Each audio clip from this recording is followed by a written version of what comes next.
এখন আমরা দেখে নেব কিভাবে ডিবিটি লিঙ্ক করতে হবে। প্রথমে গুগলে এসে এনপিসিআই বলে একটা ওয়েবসাইট আছে, সেটা আমরা গুগলে লিখবো এবং প্রথমে যেটা আসবে এনপিসিআই সেটাতে আমরা ক্লিক করব। ঠিক আছে, এটাতে ক্লিক করার পর কি আসবে না, এনপিসিআই এর মেন ওয়েবসাইটে চলে আসবে। এখানে যে 3 ডটটা আছে, এই 3 ডটে গিয়ে এরপর আমরা কাস্টমার অপশনে যাব। কাস্টমার অপশনে যাওয়ার পর ভারত আধার সিডিং এনেবেলার বেস যেটা আছে এখানে ক্লিক করব। এখানে ক্লিক করাতে সঙ্গে সঙ্গে একটা পেজ ওপেন হয়ে যাবে। সেই পেজটা এখন ওপেন হতে একটু সময় লাগছে। হ্যাঁ, ওপেন হয়ে গেছে।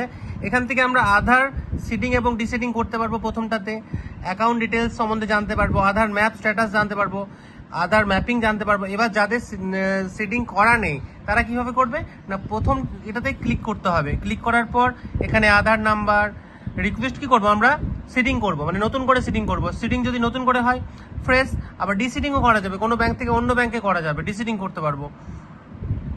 বেশ, এখানে সিডিং করতে গেলে ব্যাংকের নাম দিতে হবে, তারপরে ফ্রেশ সিডিং না মুভমেন্ট করছেন না movement from other bank, account number দিতে হবে, কনফার্ম অ্যাকাউন্ট নাম্বার দিতে হবে এবং এরপর বাই সাবমিটিং এখানে একটা টিক আছে, ওটা টিকটা দেওয়ার পর আমরা ক্যাপচাটা দেব এবং সাবমিট করব। সাবমিট করার পর আমাদের সিডিং বা ডিসিডিং সেটা হয়ে যাবে।